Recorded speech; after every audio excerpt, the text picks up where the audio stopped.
یہ درس شیخ الاسلام ابو اسماعیل عبداللہ انصاری رحمۃ اللہ تعالی علیہ کی کتاب منازل السائرین کا درس تھا۔ پہلا باب منازل السائرین کا جس کا درس شروع کیا، اور یہی باب ہی اس اعتکاف میں مکمل ہوگا۔ 100 ابواب میں سے پہلا باب بھی اس میں مکمل ہوگا، پھر انشاءاللہ یہ بعد ازاں درس چلتا رہے گا۔ تو پہلا باب تھا یقظہ کا۔ کیا؟ الیقظہ، بیداری۔ تو اس کے لیے میں نے بیان کیا تھا کہ شیخ الاسلام عبداللہ انصاری بیان کرتے ہیں کہ یقظہ اور بیداری کے لیے 3 چیزوں کا ہونا ضروری ہے۔ کیا؟ ایک کہا تھا کہ لحظ القلب الی النعمہ، ملاحظہ قلب کا اللہ کی نعمت کی طرف، اللہ کی نعمتوں کا ملاحظہ۔ دوسرا بیان کیا تھا مطالعۃ الجنایہ، اپنی کمزوریاں، کوتاہیاں، خطائیں اور گناہ، ان کا مطالعہ، ان کی ڈیپ سٹڈی، اس پر توجہ، دھیان اور اس کا جائزہ لینا، اس کو نگاہ میں رکھنا، ان پر تفصیلات بیان ہو چکی۔ تیسرا جو آج ہم بیان کر رہے ہیں، اب تک کے درسوں میں ہم نے یہ 2 اجزاء بیان کیے تھے۔ تیسرا شیخ الاسلام بیان کرتے ہیں کہ تیسری شرط یقظہ بیداری کی ہے الانتباہ لمعرفت الزیادت والنقصان من الایام۔ میں نے آپ کو بتایا تھا تنبیہ اور انتباہ کا معنی اور اس کی تفصیل ساری سمجھائی تھی۔ اب ضرورت اس کے دہرانے کی نہیں کہ اس انسان اس بات پہ متنبہ ہو، آگاہ ہو، جب غور کرتا ہے اور وہ اللہ کی نعمتوں کا ملاحظہ کرتا ہے، پھر اپنی کمزوریوں، خطا کاریوں اور کیے ہوئے گناہوں کا جب مطالعہ کرتا ہے تو اس کے ساتھ فرمایا کہ وہ اسے چاہیے کہ وہ غور کرے، آگاہی حاصل کرے اور متنبہ ہو اس بات پر کہ اس کے جو زندگی کے بیتے ہوئے دن ہیں، جو دن گزر گئے، ان دنوں میں اس نے اپنا کیا کیا نقصان کیا، کیا کیا بھلا کیا، اس پر نگاہ کرے کہ کتنا خسارے میں رہا، کتنا نفع میں رہا۔ سورۃ العصر میں اللہ پاک نے اسی امر کی طرف متوجہ کیا اور فرمایا والعصر ان الانسان لفی خسر الا الذین آمنوا وعملوا الصالحات وتواصوا بالحق وتواصوا بالصبر۔ قسم ہے زمانے کی، قسم ہے بیتنے والے ایام کی، قسم ہے گزرنے والے وقت کی کہ انسان خسارے میں ہے، نقصان میں ہے۔ تو شیخ الاسلام انصاری کہتے ہیں کہ انسان کو چاہیے کہ وہ معرفت حاصل کرے، غور و خوض سے، انتباہ سے آگاہی حاصل کرے کہ وہ اپنے بیتے ہوئے زندگی کے دنوں میں اس نے کتنا نقصان کیا ہے، کتنا خسارہ کیا ہے، اور ساتھ یہ کہ کتنا اس نے بھلا کیا۔ سوائے اس کے، فرمایا انسان خسارے میں ہے، سوائے اس شخص کے جو ایمان لے آیا، جس نے اعمال صالحہ کیے اور جس نے حق کی نصیحت کی، حق پر قائم ہوا اور حق کی تبلیغ کی اور حق پر استقامت کے نتیجے میں اس کو جو مشکلات پیش آئیں، تکلیفیں پیش آئیں، مزاحمتیں پیش آئیں، ان تکلیفوں پر اس نے صبر کیا۔ یہ نقصان اور زیادت کہتے ہیں فائدے کو۔ اس قرآن مجید کی صورت میں فائدہ اور نقصان دونوں کا بیان کیا گیا ہے، اور عموم حالت یہ ہے کہ انسان زیادہ تر خسارے میں رہتا ہے، اور جو لوگ خسارے سے بچ جاتے ہیں، نفع میں رہتے ہیں، وہ کم ہیں، اس لیے ان کو استثناء کے طور پہ بیان کیا ہے۔ زیادہ لوگ خسارے میں زندگی گزار دیتے ہیں، اس لیے عمومی اصول کے طور پہ پہلے ان کا ذکر کیا ہے کہ زیادہ لوگ غفلت میں زندگی گزار دیتے ہیں، زیادہ لوگوں کی زندگی میں گھاٹے کا سودا رہتا ہے۔ کم لوگ وہ ہیں ان میں سے جو بچ نکلتے ہیں اور کما لیتے ہیں۔ کم لوگ ہیں جو بچ نکلتے ہیں خسارے سے، اپنے آپ کو نقصان سے، خسارے سے بچا لیتے ہیں اور کچھ نہ کچھ کما لیتے ہیں، وہ کم لوگ ہیں۔ اسی چیز کی معرفت حاصل کرنے اور اسی چیز پر متنبہ ہونے کا یہاں بیان کیا جا رہا ہے کہ جو دن گزرے ہیں ان میں انسان اس چیز کی پہچان کرے، اور فرماتے ہیں کہ زیادت کیا ہے؟ زیادہ سے مراد نفع ہے کہ اراد بہذا الفصل انہ یعتبر الایام، کہ انسان اپنے دنوں کی گنتی کرے، دنوں پر غور کرے، غور و خوض کرے، دنوں پر توجہ کرے اور اس کا مطالعہ کرے گزرے ہوئے دنوں کا، اور دیکھے فَيَعْرِفُ مَا فَاتَهُ فِيهَا مِنَ الْفَرَائِضِ وَالسُّنَنِ وَالْخَيْرِ، اور پہچان کرے اس بات کی کہ اس کے گزرے ہوئے دنوں میں اس نے کتنے فرض چھوڑ دیے، اور فرائض سے مراد صرف فرض نمازیں نہیں ہیں، اس کی روز مرہ زندگی میں جو اس کے اوپر فرائض تھے اللہ کی طرف سے، عبادات میں فرائض تھے، معاملات میں فرائض تھے، صدقات اور خیرات میں فرائض تھے، اللہ کے حقوق کی ادائیگی میں فرائض تھے، انسانوں کی حقوق کی ادائیگی میں فرائض تھے، گناہوں سے، حراموں سے، اللہ کی ناراضگی کے کاموں سے بچنے کے فرائض تھے۔ کتنے فرائض چھوڑ بیٹھا ہے وہ شخص، والسنن، اور کتنی وہ چیزیں چھوڑ بیٹھا ہے جو آقا علیہ الصلوۃ والسلام کی سنتوں میں سے تھیں، اگر وہ کر لیتا تو بڑے نفع میں رہتا۔ اگر آقا علیہ السلام کی وہ سنتیں اپنا لیتا، اپنی زندگی کو ان سنتوں سے مزین کر لیتا، اور آقا علیہ السلام کی سنتوں کے نور سے اپنی زندگی، قلب اور باطن کو روشن کر لیتا۔ دیکھیے، ہر فرض جب آپ ادا کرتے ہیں، عمل خواہ عبادات میں فرض ہے، خواہ وہ معاملات میں فرض ہے، تو ہر فرض جب آپ ادا کرتے ہیں تو اس کا ایک نور ہوتا ہے، ہر عمل صالح کا ایک نور ہوتا ہے۔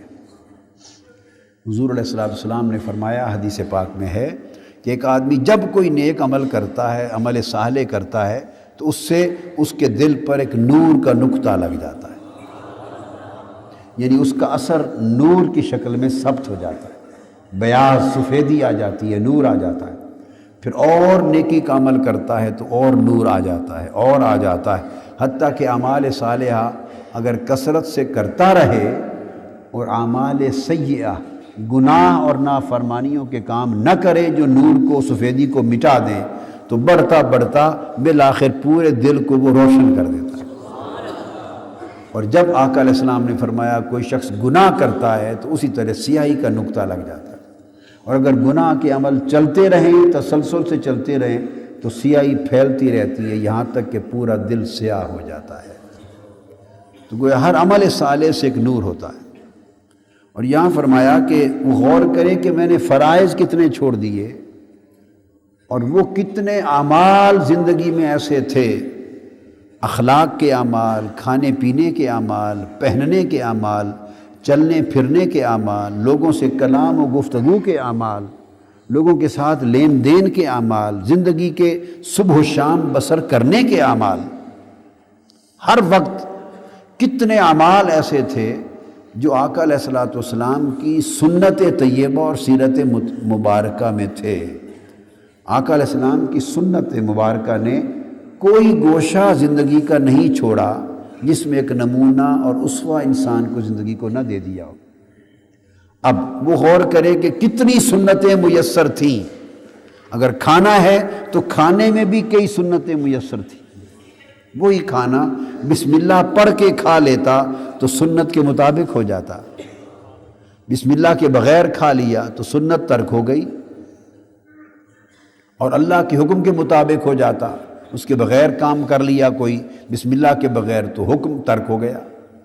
دائیں ہاتھ سے کھا لیا، اتنا آقا علیہ السلام نے فرمایا اتنا کھائے کہ پیٹ کا معدے کا تیسرا حصہ کھانا جائے، 2 حصے چھوڑ دے کھانے سے، خالی چھوڑ دے، ایک حصے پانی کے لیے، ایک ہوا اور اللہ کے ذکر و نور کے لیے چھوڑ دے۔ اگر اس طریقے سے کھا لیتا تو اس سنت سے بھی ایک نور آ جاتا۔ سوتا اس طریقے سے جیسے آقا علیہ السلام سوئے تو اس طریقے کے سونے سے بھی ایک نور مل جاتا۔ لوگوں سے کلام اور گفتگو اس طریقے سے کرتا جو آقا کی سنت اور سیرت طیبہ کے مطابق ہے، تو گفتگو تو عام انسانوں سے کر رہا ہے، اللہ سے تو نہیں کلام کر رہا، مگر انسانوں سے ہم کلامی بھی اس کو ایک نور دے دیتی۔ اسی طرح دیکھے والخیر، اور کتنے نیک کام ہیں جو فرائض اور سنتوں میں نہیں آتے مگر خیرات ہے، اعمال خیر ہیں، نیک عمل ہے۔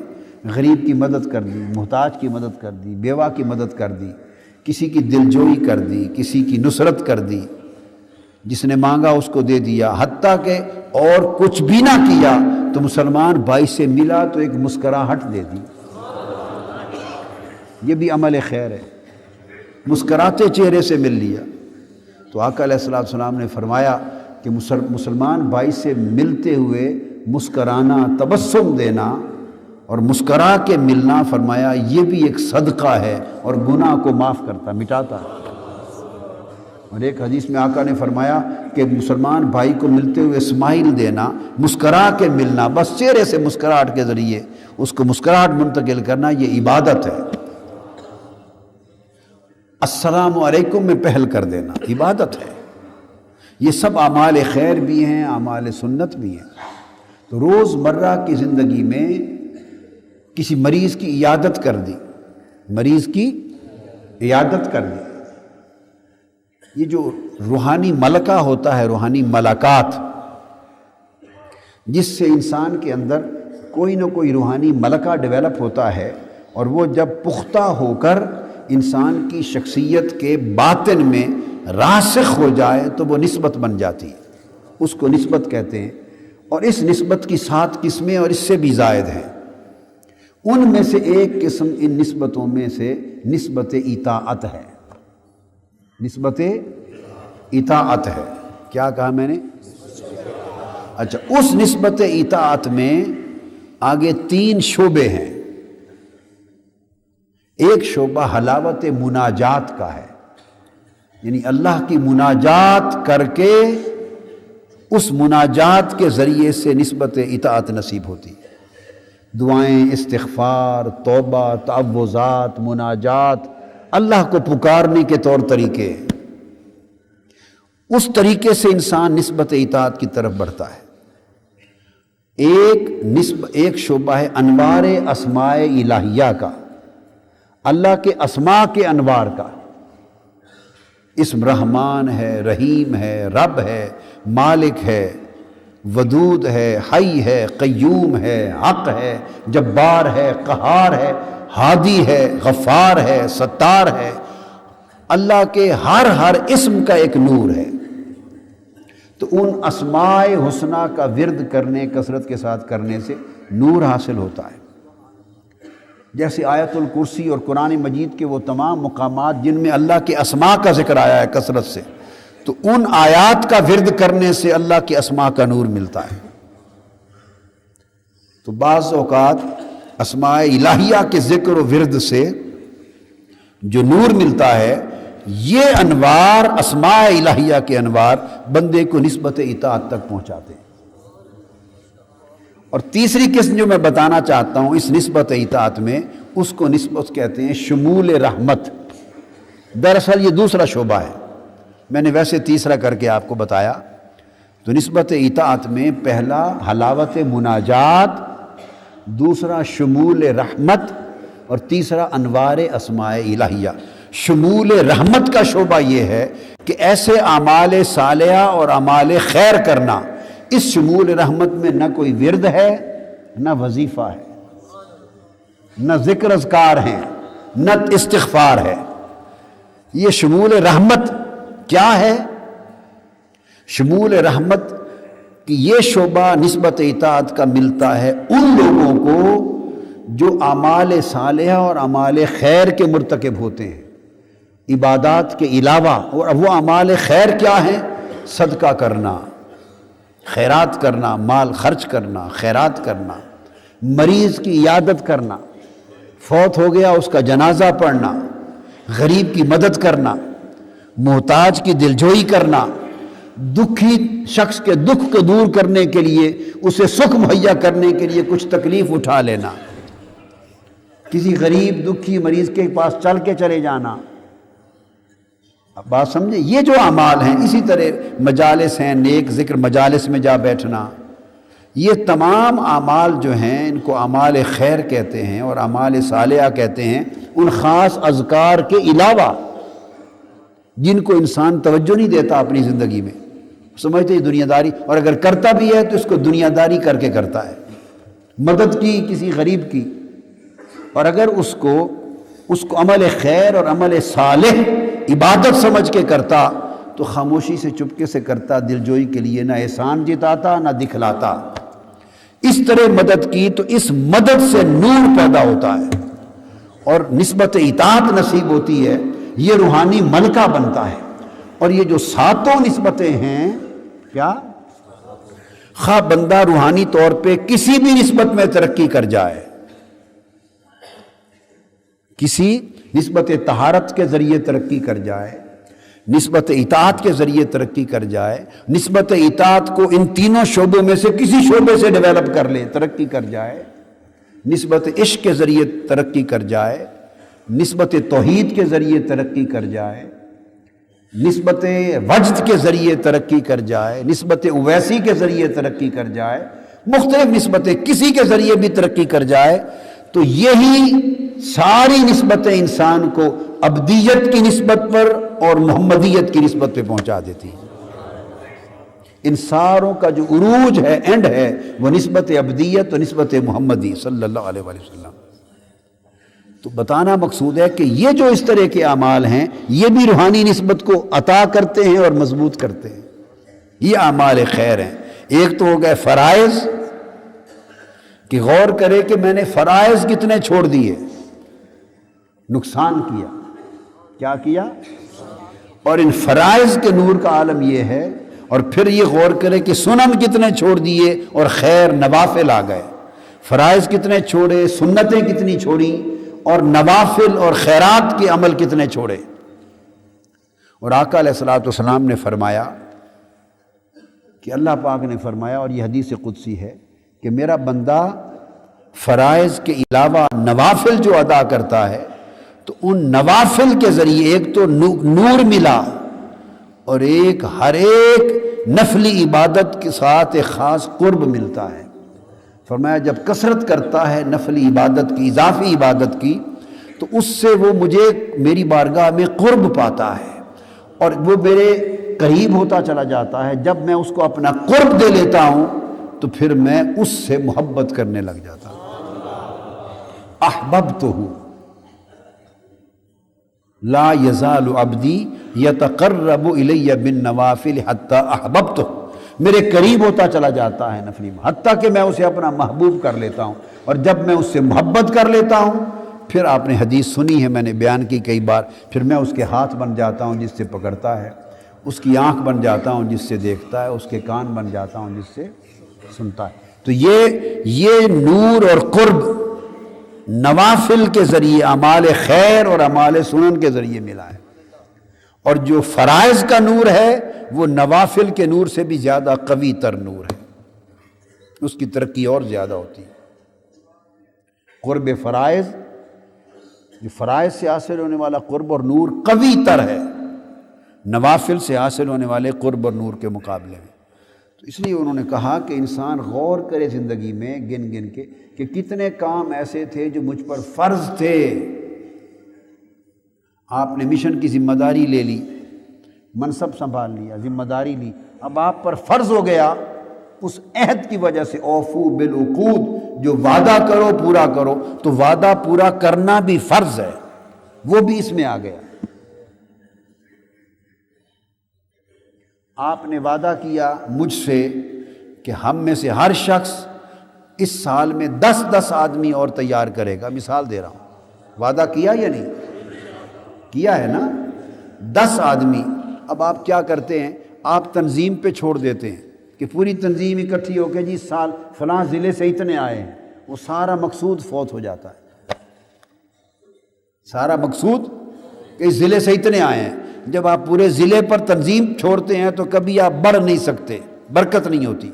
میں ذمہ داری ضلع اور تنظیم کو نہیں لگاتا ہوں، میں آپ میں سے ہر فرد پر ذمہ داری لگا رہا ہوں، عائد کر رہا ہوں، اور آپ میں سے ہر فرد ذاتی حیثیت سے وعدہ کر رہا ہے یا نہیں؟ بولیے، ہاتھ اٹھائیں، ذاتی حیثیت سے وعدہ ہے، نیچے کریں۔ یہ تنظیم کا وعدہ نہیں ہے، یہ تنظیم کا وعدہ، یہ ضلع کا وعدہ، ڈویژن کا وعدہ نہیں، آپ کا ذاتی وعدہ ہے۔ کیا ہے کہ اس سال محنت کریں گے، دعوت پہنچائیں گے، دعوت۔ آپ عمل دعوت نہیں کرتے، دعوت پہنچائیں گے، اور ہر شخص اپنی ذاتی دعوت کے ذریعے 10 بندے تیار کرے گا۔ یہی کام خواتین کریں گی جو سالکات ہیں، جو طالبات ہیں، 10 بندے آپ لائیں گے۔ تو میں نے بتایا جب 10 بندے آپ اور لائیں گے تو اجر کتنے کا ملے گا؟ 100 کا۔ من جاء بالحسنۃ فلہ عشر امثالھا، 100 کا ملے گا۔ اب سمجھانا مقصود کیا ہے، فرض کس کو کہتے ہیں؟ آپ نے یہ وعدہ کر لیا کہ میں 10 بندے تیار کر کے اور لاؤں گا، 11واں میں ہوں، بس اب 10 بندے لانا یہ آپ کا فرض ہو گیا، یہ آپ کا۔ اب خود ایمان سے کہیے، کبھی ان باریک چیزوں پر دھیان کیا ہے؟ ہاتھ اٹھا دیتے ہیں، وعدہ کر کے چلے جاتے ہیں، ایسے زندگی میں 1000 وعدے کرتے ہیں اور مڑ کے کبھی پرواہ ہی نہیں کرتے۔ یہ کیا ہو گیا؟ ترک وعدہ ہو گیا، ترک عہد ہو گیا، یہ گناہ ہو گیا۔ یہ انسان دھیان ہی نہیں کرتا ان امور کی طرف۔ اس طرح وعدے اپنی اولاد سے، چھوٹے بچوں سے وعدے کر لیتے، اچھا بیٹے میں آپ کو یہ دوں گا، بس کہہ دیا، یہ عہد ہو گیا۔ نہیں دیا تو وعدہ خلافی ہو گئی۔ پورا کر دیتے، زبان سے کیا ہوا بچے سے جو وعدہ پورا کر دیتے تو فرض کی ادائیگی تھی، اور اس سے نور ملتا، اس سے نور ملتا، اجر ملتا۔ اگر بچے سے کیا ہوا وعدہ بھی پورا نہیں کیا، یہ کہہ کر وہ جی بچہ تھا ویسے رو رہا تھا، میں نے چپ کرانے کے لیے کہہ دیا۔ ہماری زندگی تو اتنی ان حقیقتوں سے دور ہو گئی، تو کیا ہے؟ یہ ترک عہد ہو گیا، وعدہ خلافی ہو گئی، اور اس وعدہ خلافی سے سیاہی ملی، دل میں ایک سیاہی کا نقطہ آ گیا، گناہ ہو گیا۔ ایک شخص کسی کے پاس حدیث لینے گیا، دور طویل سفر کر کے، اس کو خبر ملی کہ فلاں شخص کے پاس آقا علیہ الصلوۃ والسلام کی ایک حدیث ہے سند کے ساتھ۔ اس کے پاس چل کے گیا تو اس نے دیکھا کہ آگے اس کے پاس جو گھوڑا ہے، اس گھوڑے کو، یا کوئی گھوڑا تھا جو بھی اس کی کوئی سواری تھی، اس کو بلانے کے لیے کوئی ایسا اشارہ کر رہا تھا جیسے چارہ ہوتا ہے تو اس کو دینے کے لیے، تاکہ وہ اس کے قریب آ جائے، یا کوئی اور سواری ہوگی، یا کوئی جانور ہوگا، کوئی جانور ہوگا، تو اس کو بلا رہا تھا اپنے پاس، اور اس کے پاس تھا کچھ نہیں، کیا؟ صرف بلانے کے لیے ایسے اس کو ایسے کر رہا تھا، بھئی جیسے میرے پاس ہے، آؤ بھی میں تمہیں ڈالتا ہوں، اور ہاتھ میں کچھ نہیں تھا۔ تو اس جانے والے سال اتنے لوگ متقی ہوتے تھے، محدث اور حدیث کے امام جو حدیث کو جمع کرتے، انہوں نے دیکھا کہ یہ جانور کو دھوکہ دے کے بلا رہا ہے، جانور کو۔ وہ وہیں سے واپس پلٹ آئے، طویل سفر پیدل کر کے گئے تھے، مشقت اٹھا کر، اور یہ کہا کہ جو شخص جانور کو دھوکہ دیتا ہے وہ حدیث اس سے نہیں لینی چاہیے، وہ اس قابل نہیں کہ اس سے حدیث لی جائے۔ یعنی اس عمل کی بھی ایک ترتب ہے، اس عمل کا بھی ایک روحانی اور نورانی اثر ہے، یہ ظلمانی اثر ہے۔ روزمرہ کی زندگی میں، ہم اپنی روزمرہ کی زندگی میں کاروبار کرتے ہیں، سارا دن کتنے جھوٹ بول دیتے ہیں گاہکوں کے ساتھ، لین دین میں، عام گفتگو میں کتنی گپ، یہ جو گپ مارتے ہیں، کلام لغو کرتے ہیں، یہ نقصان میں آتا ہے۔ اور اس طرح چلتے ہوئے کسی کو محبت چاہت سے کسی نے پوچھا بھی میں نے فلاں جگہ جانا ہے، راستہ کیا ہے؟ آپ اٹھ گئے اپنی جگہ سے، پیار محبت سے راستہ بتا کے پھر پوچھ لیا آپ کو سمجھ آ گئی ہے جی؟ نہیں تو میں ذرا آگے چھوڑا ہوں آپ کو، 2 قدم آگے چھوڑا ہے۔ اتنے عمل سے، یہ عمل تتبع ہے، عمل خیر ہے، اتنے سے آپ کو نور مل گیا، یہ عمل صالح ہے۔ روزمرہ کی زندگی میں اب انسان اس پر غور کرے کہ کتنے اعمال ایسے تھے جو مجھ پر جن کا کرنا فرض بنتا تھا اور میں نے نہ کیے، یہ میں نے نقصان کیا۔ کتنے اعمال ایسے تھے جو آقا علیہ السلام کی سنت میں تھے، میں کرتا تو سنت کا نور ملتا، اور میں نے وہ ادا نہ کیا تو خسارے میں رہا، گھاٹا کیا۔ کتنے اعمال ایسے تھے جو اعمال خیر تھے، جو میں کرتا تو نفع ہوتا اور میں نے چھوڑ دیے، خسارے میں رہا۔ وہ کہتے ہیں کہ انسان اس پر توجہ کرے، غور کرے۔ وَفُوَاتُ ذَلِكَ هُوَ النُّقْصَانُ الْمَذْكُورُ، وہ کہتے ہیں کہ ان چیزوں کے فوت ہو جانا یہ نقصان ہے، ان چیزوں کا فوت ہو جانا نقصان ہے۔ گناہ کرنے کو یہاں نقصان نہیں کہا، گناہ کرنا، کوتاہی، گناہ، غلطی، غفلت، وہ دوسری شرط میں گزر گئی جس میں کہا تھا مطالعۃ الجنایہ والوقوف علی الخطر فیہا والتشمیر لتدارکہا، یہ جو پہلے میں والتخلص من رقہا، یہ جو پچھلی شرط گزر گئی تھی، نتیجہ اپنے گناہوں کی جو خبر رہے، دیکھتے اوروں کے عیب و ہنر، پڑی اپنی خطاؤں پہ جو نظر تو نگاہ میں کوئی برا نہ رہا۔ یہ جو اپنی خطاؤں پہ نظر رکھنی ہے وہ یقظہ کے لیے دوسری شرط تھی۔ وہ کیا تھی؟ اب تیسری شرط میں اپنے گناہ کی بات نہیں، وہ ہو چکی، اس میں یہ ہے کہ کتنے کام ایسے تھے کہ کر لیتا تو نفع ہو جاتا، کتنے کام ایسے تھے جو کر لیتا تو نور پا لیتا، کتنے کام ایسے تھے جو کر لیتا تو اللہ کا قرب پا لیتا، کتنے کام ایسے تھے جو کر لیتا تو اللہ کی رضا پا لیتا، کتنے کام ایسے تھے جو کر لیتا تو تقویٰ کے 2 قدم آگے چل جاتا، اللہ راضی ہو جاتا، صالحیت ہو مل جاتی۔ فرمایا وہ کام فرائض میں سے تھے، سنتوں میں سے تھے، نوافل میں سے تھے، اعمال خیر میں سے تھے، اور پھر غور کرے کہ کتنے مواقع تھے، کرنے تھے جو نہیں کیے، ان کا کرنا نفع تھا اور ان کو نہ کر بیٹھنا، ترک کر بیٹھنا، فرمایا یہ نقصان ہے۔ تو زندگی کو اس طرح دیکھے غور سے کہ میں نے کیا کمایا اور کیا خسارہ کیا۔